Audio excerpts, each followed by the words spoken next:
नमस्कार दोस्तों।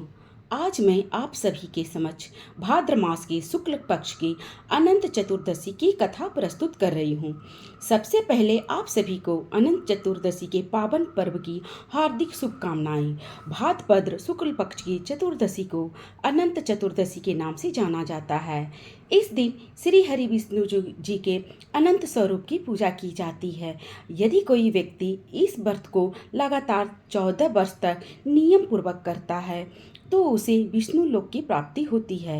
भगवान सत्यनारायण के समान ही अनंत देव भी भगवान विष्णु का ही एक नाम है और इसी कारण इस दिन सत्यनारायण भगवान का व्रत और कथा का आयोजन भी किया जाता है। अनंत चतुर्दशी के दिन ही गणपति विसर्जन का धार्मिक समारोह होता है, जो कि लगातार 10 दिन गणेश उत्सव के समापन का दिवस होता है। इस दिन भगवान गणपति की प्रतिमा को बहते हुए जल वाली नदी, तालाब या समुद्र में विसर्जित किया जाता है। यह वही प्रतिमा होती है जिसे व्यक्ति गणेश चतुर्थी के दिन अपने घरों में स्थापित करते हैं। आइए अब शुरू करते हैं अनंत गुना फल प्रदान करने वाली अनंत चतुर्दशी की कथा को। बोलो बाके बिहारी लाल की जय। प्राचीन काल में श्री गंगा जी के तट पर धर्मराज युधिष्ठिर ने वीर जरासंध को मारने के लिए राजसूय यज्ञ का आयोजन किया। राजसूय यज्ञ करने के लिए युधिष्ठिर तथा अन्य पांडवों ने एक ऐसे यज्ञ मंडप का निर्माण करवाया जो बहुत ही सुंदर होने के साथ साथ अद्भुत भी था। वह इतना मनोरम था कि जल थल की विभिन्नता प्रतीत ही नहीं हो रही थी, यानी जल में स्थल और स्थल में जल की भ्रांति हो रही थी। सरल शब्दों में कहूँ तो ऐसा था कि जल में देखने पर लगता था कि हम जमीन पर खड़े हैं और जमीन पर खड़े होते थे तो ऐसा लगता था कि वह जल में है। और अत्यंत सावधानी रखने के बावजूद भी बहुत से व्यक्ति उस अद्भुत मंडप में धोखा खा चुके थे। युधिष्ठिर ने राजसूय यज्ञ के लिए कई राजा महाराजाओं को भी आमंत्रित किया था।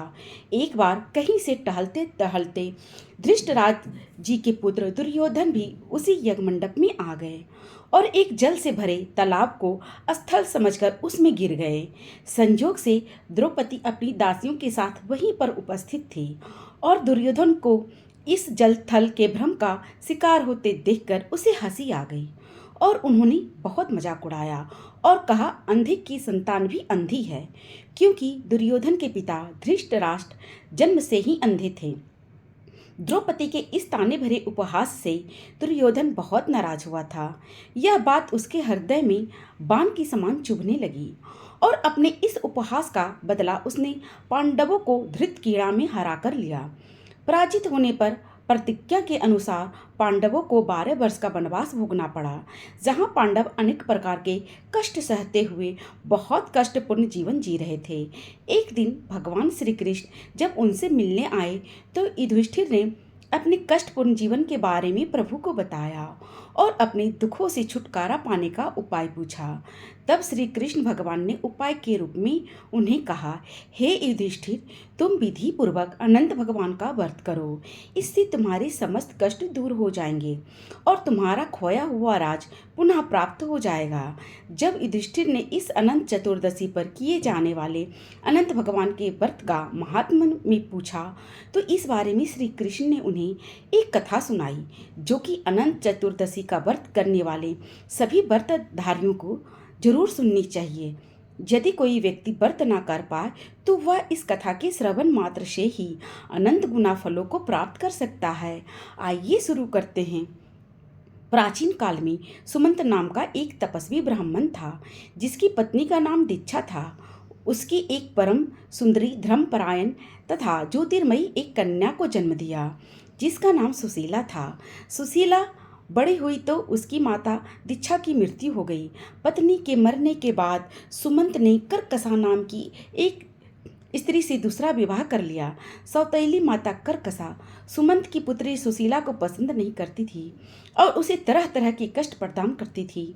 धीरे धीरे समय बीतता रहा और सुमंत को अपनी पुत्री सुशीला के विवाह की चिंता सताने लगी। तब कौंडिन्य ऋषि ब्राह्मण सुमंत के घर पर आए और उन्होंने सुमंत से उनके पुत्र का हाथ मांगा। कौंडिन्य ऋषि काफी धन संपत्ति वाले ब्राह्मण थे। उनके पास भौतिक सुख वैभव की कोई कमी नहीं थी। कौंडल्य ऋषि की बात सुनकर सुमंत बहुत खुश हुए और उन्होंने खुशी खुशी अपनी पुत्री सुशीला का विवाह कौंडल्य ऋषि के साथ करा दिया। लेकिन दहेज प्रथा के अनुसार जब बेटे की विदाई करने लगे तो बेटी और दामाद को कुछ देने की बात आई।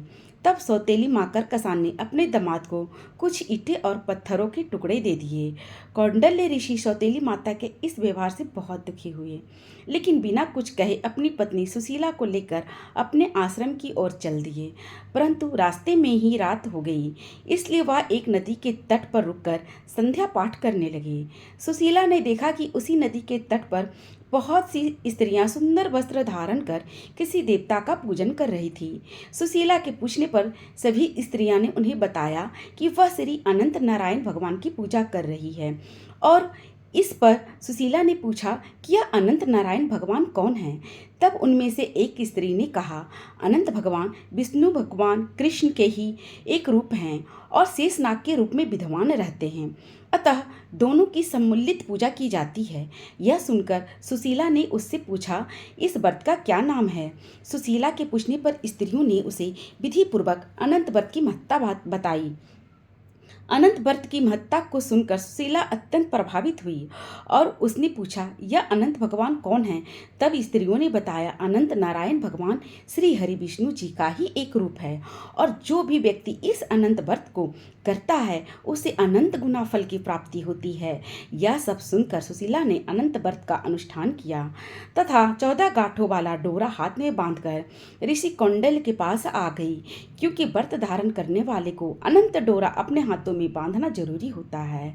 कौंडल्य ऋषि ने सुशीला के हाथ में बंधे हुए डोरे के बारे में पूछा। सुशीला ने उन्हें सारी बात बताई, लेकिन ऋषि कौंडल्य को लगा कि सुशीला कोई ऐसा डोरा बांधकर आई है उन्हें अपने बस में करना चाहती है, इसलिए उन्होंने अनंत डोरे को तोड़कर अग्नि में जला दिया, जिससे अनंत भगवान जी का अपमान हुआ और भगवान नाराज हो गए। परिणाम स्वरूप धीरे धीरे ऋषि कौंडल्य दुखी रहने लगे। उनकी समस्त धन संपत्ति नष्ट हो गई और वह पूरी तरह दरिद्र हो गए। अंत में उन्होंने अपनी पत्नी से अपनी संपत्ति के नष्ट हो जाने का कारण पूछा। तब सुशीला ने उन्हें अनंत भगवान का डोरा जलाने की बात याद दिलाई। भगवान अनंत का अपमान करने के कारण ऋषि कौंडल्य को बहुत पश्चाताप हुआ और इसी पश्चाताप के चलते वह अनंत डोरे की प्राप्ति के लिए वन में चले गए और कई दिनों तक भटकते रहे। एक दिन भटकते भटकते वह निराश होकर पृथ्वी पर गिर पड़े। तब अनंत भगवान प्रकट होकर बोले, हे कौंडल्य, तुमने मेरा तिरस्कार किया था, उसी से तुम्हें इतना कष्ट भोगना पड़ा। तुम बहुत दुखी हुए, अब तुमने पश्चाताप किया है, मैं तुमसे प्रसन्न हूँ। अब तुम घर जाकर विधि पूर्वक अनंत व्रत को करो। लगातार 14 वर्ष व्रत करने के बाद तुम्हारा यह दुख दूर हो जाएगा। तुम धन धान सुख संपत्ति से संपन्न हो जाओगे। कौंडल्य ऋषि ने अनंत भगवान के कहे अनुसार 14 वर्षों तक अनंत व्रत को किया और उन्हें समस्त धन संपत्ति वापस मिल गई और उन्हें सभी कलेशों से मुक्ति मिल गई। श्री कृष्ण भगवान की आज्ञा से युधिष्ठिर ने भी अनंत भगवान का 14 वर्षों तक विधि पूर्वक व्रत किया, जिसके प्रभाव से पांडव महाभारत के युद्ध में विजयी हुए तथा चिरकाल तक राज करते रहे और इस प्रकार से अनंत चतुर्दशी का प्रचलन हुआ। बोलो अनंत नारायण भगवान की जय। इस प्रकार अनंत चतुर्दशी की कथा पूर्ण हुई। कथा अधूरी हो तो पूरी करना, पूरी हो तो मान करना। कथा में यदि कोई गलती हो तो मुझे क्षमा करना प्रभु। आइए अब शुरू करते हैं अनंत चतुर्दशी की पूजा विधि। अनंत चौदस के दिन प्रातःकाल नित्य कर्म से निर्वित्र होकर स्नान आदि करके एक चौकी के ऊपर मंडप बनाए। उसमें अक्षत सहित कुशा के 7 कणों से शेषनाग सहित भगवान विष्णु की प्रतिमा को स्थापित करें। भगवान विष्णु की प्रतिमा के पास 14 गांठ लगाकर हल्दी से रंगे हुए कच्चे डोरे को रखें और गंध अक्षत पुष्प फूल धूप दीप और नैवेद्य से पूजन करें। यह 14 गांठें 14 लोक को निरूपित करती है। उसके बाद अनंत नारायण भगवान का ध्यान करके इस शुद्ध अनंत डोरे को पुरुष अपनी दाईं भुजा में और स्त्रियां अपनी बाईं भुजा में बांध ले। यह 14 गांठ वाला अनंत डोरा अनंत फल प्रदान करता है।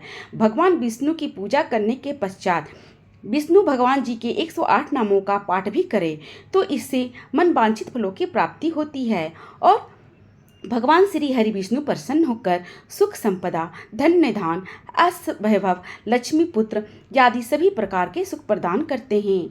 इस प्रकार अनंत चतुर्दशी की कथा और पूजा विधि पूर्ण हुई। यदि आपको वीडियो पसंद आया हो तो कमेंट में ओम नमो भगवती वासुदेवाय लिखना ना भूलें। आप सभी का हार्दिक धन्यवाद।